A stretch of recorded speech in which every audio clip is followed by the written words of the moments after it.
Et si notre personnalité, tout ce qui fait qu'on est nous, pouvait survivre à la mort? Non, ce n'est pas de la science-fiction. C'est une perspective philosophique vraiment fascinante et c'est ce qu'on va explorer ensemble aujourd'hui. Comment, peut-être, construire un moi qui perdure? Cette phrase, tirée d'un texte ancien, met le doigt sur quelque chose de très vrai. Une contradiction qu'on vit tous les jours. On sait très bien que notre temps est compté et pourtant, on agit comme si on avait l'éternité devant nous. Alors d'où vient cette drôle de dissonance? On entre donc dans ce qui constitue notre contradiction immortelle. Au fond, il y a ce désir, ce besoin presque viscéral de permanence. C'est comme un écho de la nature intemporelle de notre esprit.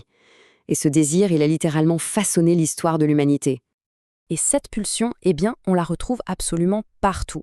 Des alchimistes qui cherchaient la pierre philosophale, aux empereurs qui buvaient des élixirs d'immortalité, jusqu'à aujourd'hui dans les labos de la Silicon Valley qui planchent sur les sciences anti-âge. La forme a peut-être changé, mais la quête, elle, reste exactement la même. Mais voilà la question. Est-ce que c'est vraiment une si bonne idée? Est-ce que le fait d'obtenir ce qu'on désire le plus, c'est-à-dire vivre pour toujours, ne pourrait pas en fait se transformer en véritable cauchemar? Regardons ça de plus près. Le problème, c'est que ce rêve d'immortalité, il cache une prison potentielle. On imagine une expérience sans fin, mais la réalité, ça pourrait être la stagnation, l'incapacité totale de changer. On rêve de laisser un héritage, mais on risquerait de devenir une simple relique, complètement déconnectée d'un monde qui, lui, continue d'évoluer. Au final, vaincre la mort, ça pourrait juste vouloir dire un ennui infini et une perte totale de sens. C'est un piège que la science-fiction explore très bien, dans des œuvres comme Altered Carbon, où l'immortalité n'est pas un cadeau, mais un fardeau. Bon, si l'immortalité de notre petit moi actuel est une impasse, alors quoi? Y a-t-il une autre voie? Pour la trouver, il faut d'abord qu'on fasse la différence entre deux aspects fondamentaux de notre être. Alors, d'un côté, on a ce qu'on peut appeler la personnalité de surface. C'est le moi qu'on montre au monde chaque jour. Nos habitudes, nos opinions, nos réactions, c'est en quelque sorte le véhicule qu'on utilise pour traverser cette vie.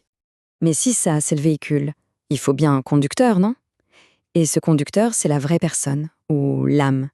C'est notre noyau conscient, notre essence profonde qui observe et qui apprend. C'est la partie de nous qui était là avant cette vie et qui continuera son voyage bien après. Et c'est là que ça devient crucial. À la fin d'une vie, en général, l'âme, elle se débarrasse de cette personnalité de surface. Un peu comme on jette de vieux vêtements qui sont devenus beaucoup trop petits, trop étroits. Elle est juste devenue trop limitée pour la croissance qui doit suivre. Et on arrive au cœur du sujet. Mais et si ces vêtements n'étaient pas forcément à jeter? Et s'ils pouvaient, en quelque sorte, s'adapter, grandir avec l'âme? Eh bien, la source qu'on explore aujourd'hui suggère que c'est possible. Mais seulement, et seulement si, la personnalité remplit 3 conditions bien précises. D'abord, il faut que la personnalité soit individualisée, c'est-à-dire forte, stable, bien construite. Ensuite, elle doit être unie à l'être intérieur. Ça veut dire qu'elle n'est plus guidée par le petit ego de surface, mais par des valeurs profondes en lien direct avec l'âme. Et enfin, elle doit rester ouverte et plastique, c'est-à-dire capable de s'adapter, d'évoluer tout le temps, sans jamais se figer. C'est vraiment la combinaison de ces 3 choses qui la rendrait digne de continuer le voyage. D'accord, je sais ce que certains pensent. Tout ça, c'est bien beau, mais c'est un peu abstrait, non? Alors, concrètement, à quoi ça ressemble? Est-ce qu'on peut en voir des traces dans le monde réel? Eh bien, l'idée, c'est que quand une capacité, une partie de la personnalité est suffisamment développée, suffisamment intégrée, l'âme peut décider de la conserver. Et cette capacité peut alors réapparaître dans une autre vie, pas comme un souvenir, mais comme un talent inné, quelque chose de presque miraculeux. Prenez le cas incroyable d'Amira Willigagen. À 8 ans, à peine, elle monte sur la scène d'une émission de talent aux Pays-Bas. Et là, elle se met à chanter des arias d'opéra d'une complexité folle, sans une seule fausse note. Quand on lui demande où elle a appris à faire ça, sa réponse est déconcertante, en regardant des vidéos sur YouTube. Face à ce talent qui semble sorti de nulle part, une des juges ne peut que s'exclamer « c'est une vieille âme ». Et ce cas illustre parfaitement l'idée.